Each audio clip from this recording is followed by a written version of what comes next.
Hello dear student, स्वागत है आपका हमारे यूट्यूब चैनल स्कूल की पढ़ाई में। आज हम पढ़ेंगे class 9th English beehive book का सेकंड चैप्टर और उसका सेकंड पार्ट। पहला पार्ट हमने एवलिन ग्लेनिक का जो पार्ट था वो हमने पहले वीडियो में पढ़ा था। तो आज हम सेकंड पार्ट पढ़ेंगे। The Bismillah sorry the shehnai of Bismillah Khan. ये उस्ताद बिस्मिल्ला खान है। चलो शुरू करते हैं। Emperor Aurangzeb banned the playing of a musical instrument called pungi. सम्राट औरंगजेब ने म्यूजिकल इंस्ट्रूमेंट जिसका नाम पुंगी था उस पर प्रतिबंध लगा दिया। इन द रॉयल रेजिडेंस यानी शाही दरबार के अंदर क्यों लगाया? For it had a Srila unpleasant sound, क्योंकि इसकी जो ध्वनि थी वो तीखी और अप्रीतकर थी। श्रील यानी तीखी, अनप्लीजेंट यानी अप्रीतकर, कर्कश ध्वनि जो कानों को अच्छी नहीं लगी। Pungi became the generic name for reeded noise makers. Pungi जो था वो सरकंडे से बने हुए कर्कश ध्वनि पैदा करने वाले वाद्य यंत्रों के अंदर उसका नाम कुख्यात हो गया। Few had thought that it would one day B revived. किसी ने नहीं सोचा था। फ्यू का मतलब है किसी ने नहीं, यहाँ पर फ्यू का मतलब है न के बराबर, यानी किसी ने नहीं सोचा था कि कोई इसका एक दिन क्या करेगा, उत्थान करेगा, वापस इसका सुधार करेगा। ऐसा किसी ने नहीं सोचा था। ए बार्बर एक नाई of a family of professional musicians, यानी पेशेवर संगीतकारों की परिवार से एक नाई, who had access to the royal palace, जिसके रॉयल पैलेस तक पहुंच थी, शाही दरबार तक पहुंच थी, एक्सेस। उसने क्या किया? Decide to improve the tonal quality of the pungi. उसने निर्णय लिया क्या करने का? पुंगी की टोनल क्वालिटी यानी उसका ध्वनि गुण जो कि कर्कश था, जो कि ठीक नहीं था, उसको सुधारने का क्या किया? निर्णय लिया, ठीक करने का निर्णय लिया। He chose a pipe with a natural hollow stem. उसने एक खोखला तना लिया, that was longer and broader than the pungi, जो कि पुंगी से लंबा और क्या था? चौड़ा था। एंड मेड 7 होल्स, और 7 छिद्र बनाए, on the body of the pipe, और उस पाइप पर, खोखले तने पर 7 क्या बनाए? छिद्र बनाए। When he played on it, जब उसने इसे बजाया, closing and opening some of these holes, उनमें से छिद्रों को, कुछ छिद्रों को बंद करते हुए और खोलते हुए बजाया, तो क्या हुआ? सॉफ्ट एंड मेलोडियस साउंड्स, कोमल और मधुर ध्वनि वर प्रोड्यूस्ड, पैदा हुई, उसे उत्पन्न हुई। ही प्लेड द इंस्ट्रूमेंट, उसने इंस्ट्रूमेंट बजाया, बिफोर रॉयल्टी, शाही दरबार के सामने, एंड एवरीवन वाज इम्प्रेस्ड, और प्रत्येक व्यक्ति वहां पर प्रभावित था। यानी उसकी जो आवाज थी वो अच्छी थी, मधुर थी, प्रभावित करने वाली थी। The instrument so different from the pungi, यह जो इंस्ट्रूमेंट था वो पोंगी से बहुत ही अलग था, इसलिए had to be given a new name, इसलिए इसको एक नया नाम देना पड़ा। एज द स्टोरी गोज, जैसे कहानी चलती है, जैसे कहानी कहती है, कहानियों में हम सुनते हैं, since it was first played in the Shah chamber, यह सबसे पहले शाह के चैम्बर में, सम्राट के कक्ष के अंदर बजाई गई। एंड वाज प्लेड बाय ए नाई, और एक नाई के द्वारा बजाई गई। द इंस्ट्रूमेंट वाज नेम्ड, इसलिए इस वाद्य यंत्र का नाम दिया गया क्या? द शहनाई, इसलिए इसको शहनाई कहा गया। ऐसी कहानियों के अंदर है बात, हम सुनते हैं। इसके जो इंपॉर्टेंट वर्ड्स है आपके एनसीईआरटी के अंदर जो दिए हुए हैं, generic name, a name given to a class और ग्रुप एज ए होल, यानी एक ग्रुप के अंदर प्रतिनिधित्व करने वाला नाम। रीड इट, विंड इंस्ट्रूमेंट्स, यानी हवा से बजने वाले वाद्य यंत्र जिन्हें हम सुशीर वाद्य यंत्र कहते हैं। विच, विच होगा यहाँ पे, विच हैव रीड्स, रीड्स में आर डबल ई एस होगा, which have reeds like the flute, the clarinet, etc. एक ऐसा इंस्ट्रूमेंट, सुशीर वाद्य यंत्र, हवा से बजने वाला वाद्य यंत्र, जिसमें फ्लूट और क्लेरिनेट की तरह क्या होते हैं? रीड्स होते है, यानी हवा से बजने वाले वाद्य यंत्र। आगे देखो, दूसरा है paragraph, the sound of the shehnai began to be considered auspicious. Sound of the shehnai यानी सेनाई की जो ध्वनि थी, बिगेन टू बी कंसिडर्ड यानी मानी जाने लगी, ऑस्पिशियस यानी शुभ। शहनाई की ध्वनि शुभ मानी जाने लगी, एंड फॉर दिस रीजन, और इस कारण, it is still played in temples and is an indispensable component of any north Indian wedding. और इसलिए ये आज भी मंदिरों में बजाई जाती है। और कहाँ बजाई जाती है? एन इंडिस्पेंसिबल कंपोनेंट्स यानी परम आवश्यक अंग, अभिन्न अंग, of any north Indian wedding यानी उत्तर भारत के किसी भी शादी समारोह का क्या है? ये अभिन्न अंग है, यानी वहां भी बजाई जाती है। इन द पास्ट यानी पहले, the shehnai was part of नौबत और traditional ensemble of 9 instruments found at royal courts. पहले जो सेनाई थी वो नौबत नौबत का भाग हुआ करती थी। नौबत या फिर हम कहें ट्रेडिशनल ensemble ऑफ 9 इंस्ट्रूमेंट्स, जो परंपरागत 9 वाद्य यंत्रों की जो कलाकारों की मंडली होती थी, उसका जो भाग हुआ करती थी। कहाँ पे? फाउंड एट रॉयल कोर्ट्स, जो शाही दरबार के अंदर जो होती थी। Till recently it was used only in temples and vending, और वहां से अब तक ये जो मंदिरों में और शादियों के अंदर बजाई जाती है, इसका प्रयोग करते हैं शहनाई का।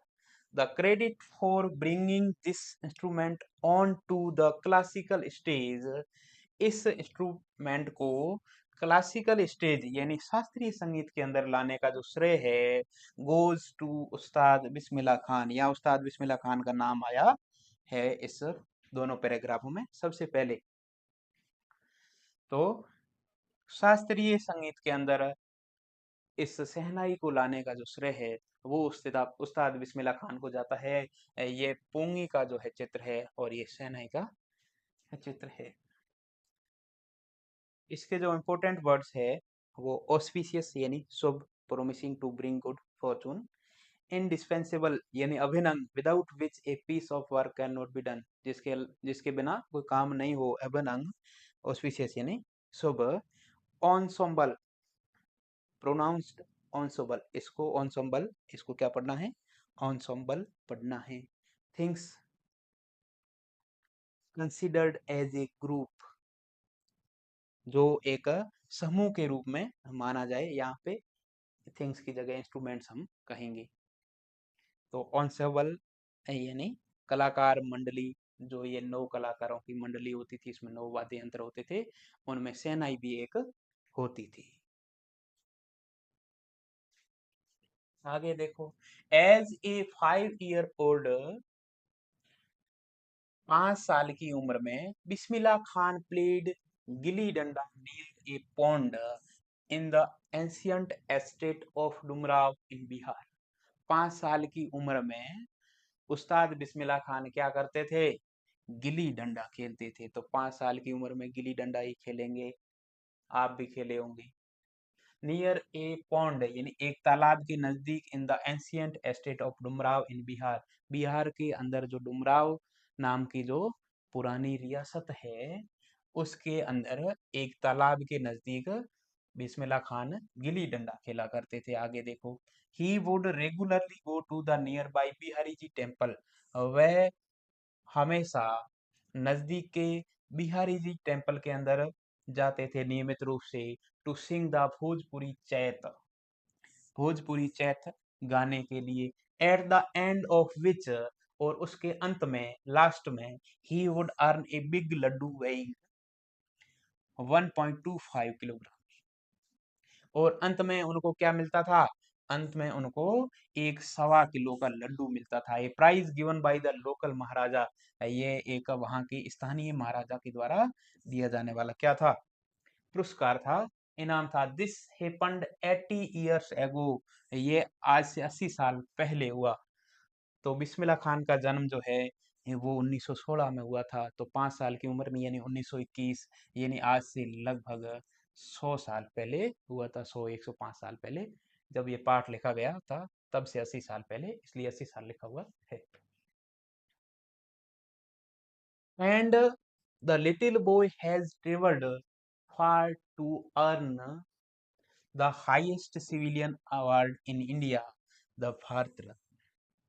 और ये 80 साल पहले हुआ, और तब से लेकर के उस छोटे से लड़के ने ट्रेवल्ड यानी यात्रा की far to earn the highest civilian award in India. और उस 1.25 किलो की लड्डू से लेकर के उसने कहाँ तक यात्रा की? भारत रत्न प्राप्त करने तक की यात्रा की। यानी बिस्मिल्लाह खान को बाद में भारत रत्न, जो कि भारत का क्या है, सबसे बड़ा नागरिक पुरस्कार है, वो भी उन्हें मिला था। तो 1.25 किलो के लड्डू के नाम से लेकर के भारत रत्न तक की उन्होंने यात्रा की। अगला आपका है paragraph. Born on 21st of March 1916, Bismillah belongs to a well-known family of musicians from Bihar। 21 मार्च 1916 को जन्मे Bismillah Khan belongs to a well known यानी एक प्रसिद्ध फैमिली यानी परिवार ऑफ म्यूजिशियंस यानी संगीतकारों के एक बड़े और जाने माने परिवार से संबंध रखते थे। कौन? बिस्मिल्लाह खान। हिज ग्रैंडफादर, उनके दादाजी, किसके? बिस्मिल्लाह खान के। रसूल बख्श खान, ये उनका नाम है, was the shehnai nawaz of the Bhojpur king's court. Bismillah Khan के दादाजी, जिनका नाम रसूल बख्श खान है, वो भोजपुर के राज दरबार के शहनाई नवाज थे। हिज फादर, उनके पिताजी, पैगंबर बख्श जिनका नाम था, एंड अदर पैटर्नल एंसेस्टर, और उनके अन्य जो पूर्वज थे, वर एल्सो ग्रेट शहनाई प्लेयर्स, और वो भी एक शहनाई बजाने वाले अच्छे जाने माने शहनाई वादक थे। कौन? बिस्मिल्लाह खान के पिताजी और उनके पूर्वज। पैटर्नल एंसेस्टर्स का मतलब है ancestors of the father, ancestors का मतलब है पूर्वज, और पैटर्नल का मतलब है पैतृक। आगे देखो, अगला आपका है the young boy took to music early in life. Young boy यानी बिस्मिल्लाह खान की बात हो रही है। Took to music in early, took to music early in life यानी जल्दी से ही अपने जीवन के अंदर म्यूजिक को ले आए, यानी संगीत को अपनाया। एट द एज ऑफ 3 साल की उम्र में, when his mother took him to his maternal uncle's house, जब उनकी माताजी उन्हें उनके मैटरनल अंकल्स हाउस यानी मामा जी के घर, इन बनारस यानी बनारस के अंदर, जिनको हम अब क्या कहते हैं, वाराणसी कहते हैं, लेके गई। तो Bismillah Khan was fascinated watching his uncles practise the shehnai. 3 साल की उम्र में जब उनकी माताजी उन्हें उनके मामा जी के घर लेके गई, तब तब क्या हुआ? तब बिस्मिल्लाह वाज फैसिनेटेड, बिस्मिल्लाह खान आकर्षित हुए, watching his uncles practise the shehnai, अपने अंकल्स यानी जो मामा जी थे उनके वहां पे, उनको शहनाई बजाते हुए, शहनाई पर अभ्यास करते हुए देख करके आकर्षित हुए, प्रभावित हुए। सून, जल्द ही, Bismillah started accompanying his uncle Ali Bakhsh to the Vishnu temple of Banaras, where Bakhsh was employed to play the shehnai. जल्दी ही बिस्मिल्लाह खान ने क्या किया? अपने मामा जी के साथ जाना शुरू किया, जिनका नाम क्या था? अली बख्श। कहाँ पे? To Vishnu temple of Banaras, Banaras के विष्णु टेम्पल के अंदर उनके मामा जी के साथ जाना शुरू किया, जिनका नाम था अली बख्श। वहां पे वो क्या करते थे Bakhsh? Where Bakhsh was employed to play the shehnai, जहां पर अली बख्श शहनाई बजाने के लिए नियुक्त किए हुए थे, यानी वहां पर शहनाई बजाने का अली बख्श का काम था। अली बख्श बिस्मिल्लाह खान के मामा जी। Ali Bakhsh would play the shehnai and Bismillah would sit captivated for hours on end. Ali Bakhsh जो है वो शहनाई बजाते थे, and Bismillah Khan would sit captivated यानी मंत्र मुक्त होकर के बैठे रहते थे फॉर आवर्स यानी घंटों ऑन एंड यानी अंत तक। बिस्मिल्लाह खान वहां पर उनके मामा जी को शहनाई बजाते हुए देख करके घंटों तक मंत्र मुक्त होकर के बैठे रहते थे। Slowly he started getting lessons in playing the instrument and would sit practicing throughout the day। धीरे धीरे उन्होंने क्या किया, ही स्टार्टेड ने उन्होंने शुरू किया क्या, getting lessons in playing the instruments, वाद्य यंत्र बजाना सीखना शुरू किया। And would sit practising throughout the day, और पूरे दिन जो है अभ्यास करते हुए बैठना शुरू किया। 4 years to come the temple of Balaji and Mangala Maya and the banks of Ganga became the young apprentice favorite haunts। और सालों तक फिर जो है बालाजी का मंदिर और मंगला मैया का मंदिर और the bank of the Ganga यानी कि गंगा नदी का किनारा क्या बन गया, बिकेम द यंग अप्रेंटिस, इस युवा सीखने वाले लड़के का यानी बिस्मिल्लाह खान की बात हो रही है, उनके लिए क्या हो गया, फेवरेट हंट्स यानी पसंदीदा स्थल बन गया। Where he could practise in solitude, वहां पर जो है वो मंत्र मुक्त होकर के क्या करते थे, अभ्यास करते थे। The flowing waters for sorry the flowing waters of the Ganga, Ganga का बहता हुआ पानी इंस्पायर्ड प्रेरित करता था हिम यानी उन्हें, to improvise and invent ragas that were earlier considered to be beyond the range of shehnai. Ganga का बहता हुआ पानी उन्हें प्रेरित करता था किस लिए, इम्प्रोवाइज यानी सुधार करना, एंड इन्वेंट यानी आविष्कार करना किसका, रागाज यानी रागों के अंदर सुधार करना और नई रागों का आविष्कार करना। ये ऐसा करने के लिए गंगा का बहता हुआ पानी उन्हें क्या करता था, प्रेरित करता था। That were earlier considered to be beyond the range of shehnai, जो कि वहां पर उस समय शहनाई की सीमा से क्या था, परे था। ऑन एंड का मतलब यहाँ पे है for a very long time without stopping, यानी अंत में अंत तक जो है बिना रुके हुए बैठना। आगे देखो, अगला है एट द एज ऑफ 14, 14 साल की उम्र के अंदर क्या हुआ, बिस्मिल्लाह accompanied his uncle to the Allahabad music conference. 14 साल की उम्र में बिस्मिल्लाह खान ने क्या किया, अपने मामा जी के साथ इलाहाबाद म्यूजिक कॉन्फ्रेंस के अंदर भाग लिया।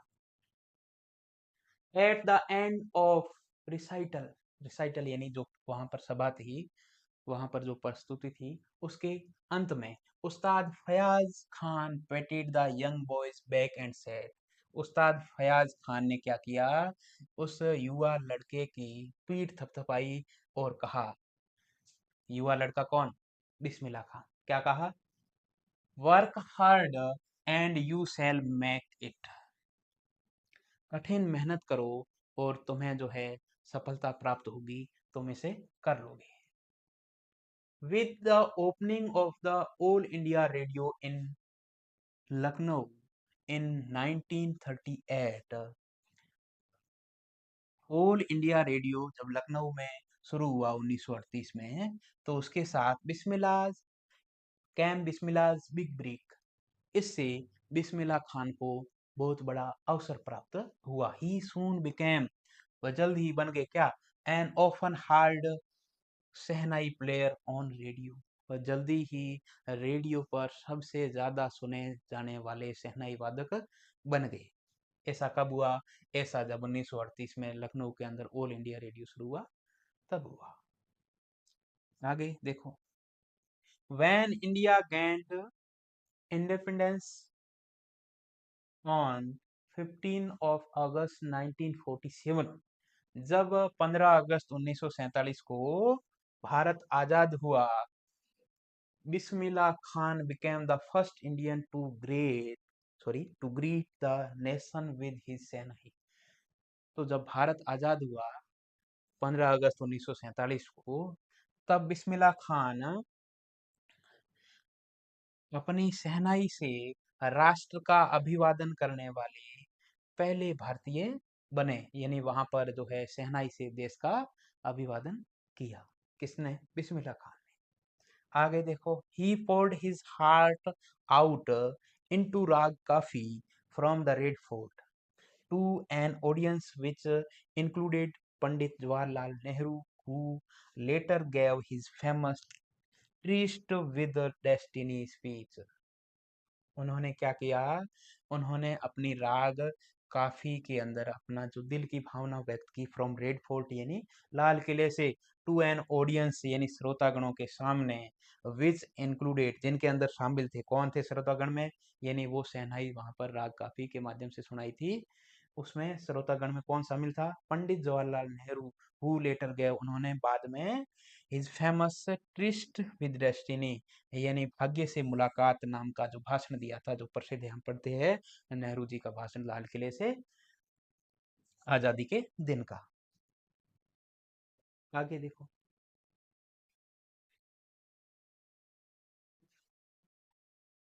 बिस्मिल्लाह Khan has given many memorable performances both in India and abroad.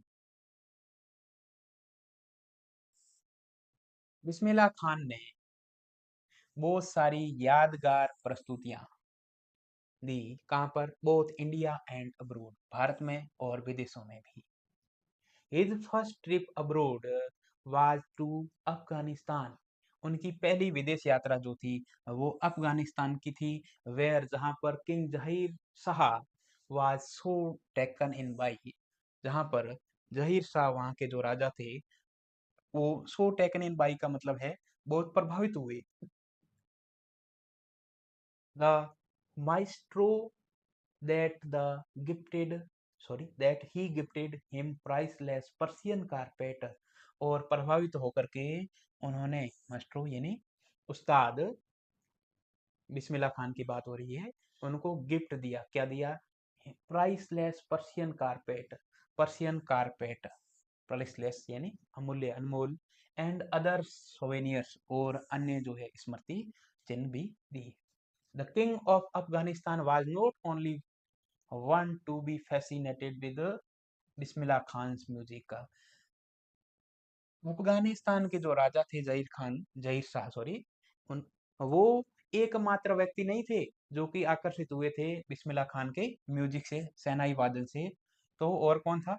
और थे film director Vijay Bhatt was so impressed after hearing Bismillah play at A festival that he named a film after the instrument called गूंज उठी शहनाई। यानी film director विजय भट्ट जो थे वो भी बिस्मिल्लाह खान से प्रभावित थे, और उन्होंने बिस्मिल्लाह खान को एक फेस्टिवल में उनका जो प्ले है यानी शहनाई वादन देख करके अपनी एक फिल्म का नाम, जिसका नाम था गूंज उठी शहनाई, ये नाम शहनाई के नाम पे उन्होंने रखा था। The film was hit, film hit रही, and one of Bismillah Khan's composition Dil ka khilona hai toot gaya turned out to be a nationwide chart buster.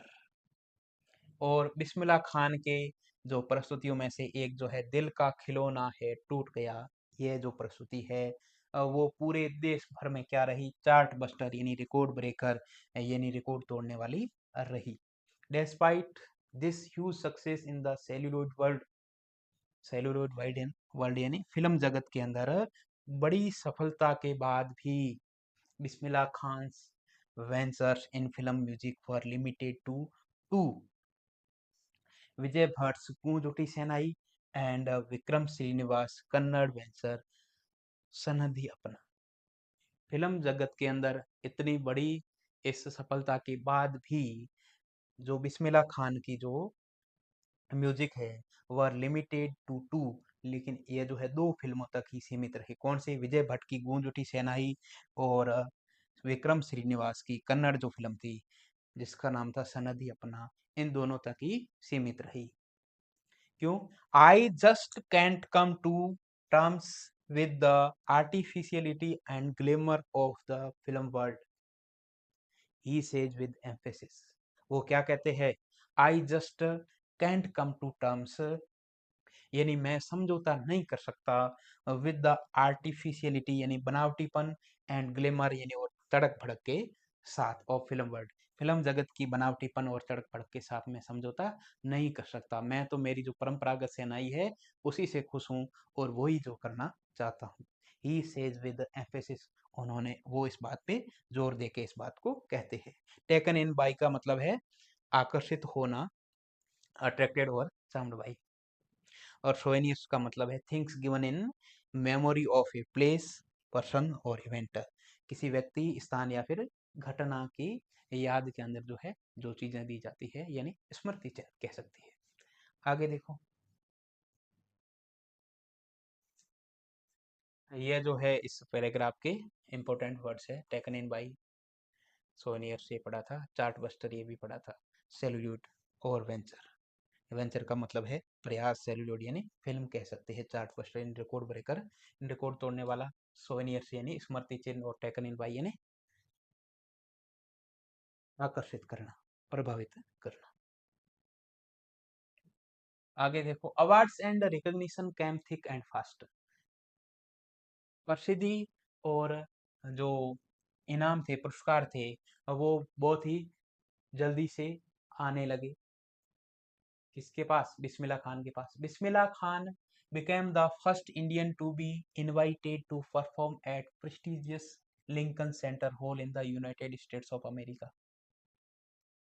Bismillah Khan ऐसे पहले व्यक्ति थे जिनको कि इनवाइट किया परफॉर्म करने के लिए, शहनाई वादन के लिए। कहाँ पे? At the prestigious Lincoln centre hall, जो प्रतिष्ठित लिंकन सेंटर था। कहाँ पे? यूएसए के अंदर, अमेरिका के अंदर, यूनाइटेड स्टेट्स ऑफ अमेरिका के अंदर था। वहां पर आमंत्रित किया गया। ऐसे पहले व्यक्ति कौन थे? Bismillah Khan. He also took part in world exposition in Montreal, उन्होंने मॉन्ट्रियल के अंदर वैश्विक प्रदर्शनी के अंदर भी भाग लिया। In Cannes art festival, Cannes art festival के अंदर भी भाग लिया। And in Osaka trade fair, और ओसाका ट्रेड फेयर, ओसाका व्यापार मेले के अंदर भी भाग लिया। So well known did he become internationally that an auditorium in Tehran was named, और इतना वो प्रसिद्ध हुए अंतर्राष्ट्रीय स्तर पर कि एक ऑडिटोरियम, एक जो जहाँ श्रोतागण बैठते हैं, ऐसा सभा कक्ष, ऑडिटोरियम तेहरान के अंदर, तेहरान ईरान की राजधानी है, वहां पे जो ऑडिटोरियम था उनका नाम बिस्मिल्लाह खान के नाम पे रखा गया। क्या नाम रखा गया? तहार मौसीकी उस्ताद बिस्मिल्लाह खान, ये ऑडिटोरियम का नाम है। तेहरान के अंदर, ईरान के अंदर ये ऑडिटोरियम है। अगला है national awards like the Padma Shri, the Padma Bhushan and the Padma Vibhushan were conferred on him. राष्ट्रीय पुरस्कार जैसे पद्म श्री है, पद्म भूषण है और पद्म विभूषण है, ये भी इनको दिए गए, कॉन्फर्ड यानी गिवन यानी दिए गए। आगे देखो, अगला है in 2001 Ustad Bismillah Khan was awarded India's highest civilian award, the Bharat Ratna. Padma Shri, Padma Bhushan और पद्म विभूषण के बाद 2001 के अंदर बिस्मिल्लाह खान को भारत के सबसे बड़े नागरिक पुरस्कार, जिसका नाम भारत रत्न है, वो दिया गया। With the coveted award resting on his chest, इस ललचाने वाली उपाधि को अपनी छाती पर लगाए हुए, his eyes his eyes glinting with rare happiness, उनकी जो आंखें हैं वो अद्भुत खुशी के साथ चमक रही थी। ग्लिंटिंग, ही सेड, उन्होंने कहा, all I would like to say is, सबको मैं कहना चाहता हूँ। क्या कहना चाहते हैं? टीच योर चिल्ड्रन म्यूजिक, अपने बच्चों को म्यूजिक सिखाओ, संगीत सिखाओ। This is Hindustan richest tradition, ये भारत की समृद्ध परंपरा है। Even the west is now coming to learn our music, और अब तो वेस्ट यानी पश्चिम के लोग, यानी यूरोप और अमेरिका के लोग भी नाउ कमिंग टू लर्न और म्यूजिक। और वेस्ट के लोग भी अब जो है हमारा म्यूजिक सीखने आ रहे हैं। हम अपने बच्चों को म्यूजिक सिखाना चाहिए, म्यूजिक सिखाइए। ये जो है बिस्मिल्लाह खान सबको कहना चाहते हैं। कोवेटेड यानी मच डिजायर्ड, यानी ललचन है वाली। आगे देखो, अगला है, in spite of having travelled all over the world, Khan Sahab as his fondly called, in spite of having travelled all over the world, पूरे संसार की, पूरे विश्व में यात्रा करने के बाद भी खान साहब, खान साहब क्या है, as he is fondly called, जैसा कि उन्हें शौक से बुलाया जाता है, खान साहब बिस्मिल्लाह खान को, is exceedingly fond of Banaras, पूरे विश्व भर की यात्राएं करने के बाद भी वो बनारस उनको अच्छा लगता है। एंड क्या अच्छा लगता है, और डुमराव अच्छा लगता है। And they remain for him the most wonderful towns for the world, और ये जो दोनों हैं वो इनके लिए विश्व के सबसे जो है आश्चर्यजनक वंडरफुल टाउन्स, आश्चर्यजनक कस्बे उनके लिए रहेंगे। ए स्टूडेंट ऑफ हिज, उनका एक विद्यार्थी, उनका एक शिष्य, वंस वांटेड एक once wanted him to had a shehnai school in USA, एक बार उनके एक शिष्य ने कहा कि यूएसए के अंदर, अमेरिका के अंदर एक शहनाई स्कूल का वो नेतृत्व करे। एंड द स्टूडेंट प्रोमिस्ड, और उस शिष्य ने वादा किया, क्या वादा किया, to recreate the atmosphere of Banaras, Banaras का वातावरण, बनारस का माहौल, by replicating the temples there, वहां पर जो है मंदिर वगैरह बना करके बनारस जैसा माहौल, बनारस जैसा वातावरण वो तैयार करेगा। ऐसा उसने वादा किया कि आप अमेरिका आइए और एक शहनाई स्कूल का क्या करिए, नेतृत्व कीजिए। ऐसा उसकी इच्छा थी, ऐसी उसका इच्छा थी, ऐसा उसने कहा। बट खान साहब, लेकिन खान साहब ने क्या कहा, but Khan Sahab asked him if he would be able to transport river Ganga as well, लेकिन खान साहब ने कहा कि if he would be able to transport river Ganga as well, क्या वह गंगा नदी को भी वहां पर लेके जाए, गंगा नदी के बिना बनारस का माहौल कैसे तैयार होगा, खान साहब ने कहा। Later he is remembered to have said, और इस बात को याद करते हुए वो कहते हैं, दैट इज वाई, यही कारण है, when ever I am in a foreign country, जब भी मैं किसी विदेश के अंदर होता हूँ, किसी दूसरे देश के अंदर होता हूँ, आई कीप यर्निंग टू सी हिंदुस्तान, मुझे हिंदुस्तान देखने की ललक रहती है, मुझे हिंदुस्तान जाने की ललक रहती है, मेरे मन में हिंदुस्तान रहता है जब मैं हिंदुस्तान से बाहर होता हूँ किसी देश में। वाइल इन मुंबई, जब मुंबई के अंदर होता हूँ, I think of only Banaras and the Holi Ganga, और जब मैं मुंबई के अंदर होता हूँ तब मैं केवल बनारस और मेरी गंगा नदी, जो पवित्र गंगा नदी है, होली गंगा, उसके बारे में सोचता हूँ। एंड वाइल इन बनारस, और जब बनारस के अंदर जब होते हैं बिस्मिल्लाह खान, तो क्या करते हैं, आई मिस द यूनिक मट्ठा ऑफ डुमराव, जब मैं बनारस के अंदर होता हूँ तो मैं डुमराव का जो मट्ठा है, यानी जो साथ से बना हुआ होता है मट्ठा, उसको मिस करता हूँ, यानी उसकी कमी महसूस करता हूँ। आगे देखो, शेखर गुप्ता, ये एक जो है मैगजीन से लिया गया है, एक पत्रकार उनको पूछते हैं, तो देखिए क्या पूछते हैं। शेखर गुप्ता नाम के एक शख्स है, वो क्या कहते हैं, व्हेन पार्टीशन हैपेंड, जब पार्टीशन हुआ, जब बंटवारा हुआ, यानी भारत और पाकिस्तान का बंटवारा जब हुआ था, जब पाकिस्तान बना था, when partition happened, didn't you and your family think of moving to Pakistan, जब बंटवारा हुआ तब आपने और आपके परिवार ने पाकिस्तान जाने का सोचा था, पूछ रहे बिस्मिल्लाह खान क्या जवाब देते हैं, गॉड फॉरबिड, भगवान ने करे, मी लीव बनारस, मैं और बनारस छोड़ू, नेवर, कभी नहीं। I went to Pakistan once, मैं एक बार पाकिस्तान गया था। I cross the border just to say I have been to Pakistan, मैंने सीमा इसलिए पार की, मैं पाकिस्तान इसलिए गया ताकि जस्ट टू से, ये कहने के लिए केवल, कि I have been to Pakistan, कि मैं पाकिस्तान जाके आया हूँ। I was there for about an hour, मैं वहां पे 1 घंटे रहा। आई सेड नमस्कार टू द पाकिस्तानीज, मैंने पाकिस्तानियों को क्या कहा, नमस्कार कहा। एंड सलाम वालेकुम, और टू द इंडियंस, और भारतीयों को सलाम वालेकुम कहा। I had a good laugh, और मैं हंसा। रीडर्स डाइजेस्ट, इस नाम की मैगजीन से ये लिया गया है। वार्तालाप एक सवाल पूछा गया है, अक्टूबर 2005 की ये मैगजीन है। आगे देखो, अगला है Ustad Bismillah Khan life is a perfect example of the rich cultural heritage of India.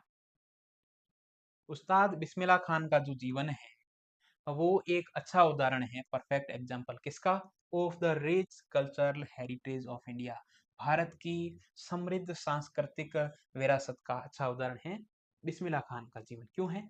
One that effortlessly accepts that a devout Muslim like him can very naturally play the Shehnai every morning at the Kashi Vishwanath. एक ऐसा व्यक्ति जो सहज रूप से स्वीकार कर सकता है क्या, दैट ए डिवाउट मुस्लिम, एक धर्मनिष्ठ मुसलमान, अपने धर्म का पालन करने वाला मुसलमान, लाइक हिम, उसके जैसा, कैन वेरी नेचुरली, सहज भाव से, play the shehnai every morning in at the Kashi Vishwanath temple. Kashi Vishwanath temple जो बनारस है, बनारस के अंदर है, उसके अंदर प्रत्येक सुबह एवरी मॉर्निंग वो शहनाई बजा सकता है। आगे थे, उस्ताद Bismillah Khan passed away on 21st of August 2006 at the age of 90। Ustad Bismillah Khan passed away, यानी उनका निधन हो गया, कब हुआ, 21 अगस्त 2006 को, एट द एज ऑफ 90, 90 साल की उम्र में। 1916 से लेकर के 2006 तक लगभग कितने हुए, 90 साल हुए। आफ्टर ए प्रोलॉन्ग्ड इलनेस, कैसे उनका निधन हुआ, एक लंबी बीमारी के बाद। He was given A state funeral, he was given a state funeral, sorry, and the government of India declared one day of national mourning। उन्हें उनका राजकीय सम्मान के साथ उनकी अंत्येष्टि की गई, और भारत सरकार ने एक दिन का राष्ट्रीय शोक, नेशनल मोर्निंग यानी राष्ट्रीय शोक घोषित किया।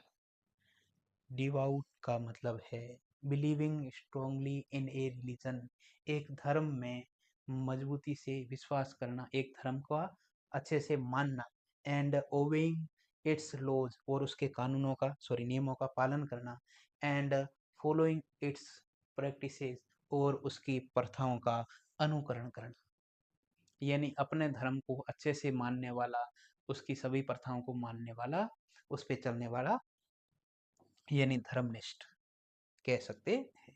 तो ये आपका जो पार्ट था द साउंड ऑफ म्यूजिक का second part, the shehnai of Bismillah Khan, वो आपका कंप्लीट होता है। और आगे हम तीसरा पार्ट पढ़ेंगे। देखते रहिए स्कूल की पढ़ाई। धन्यवाद।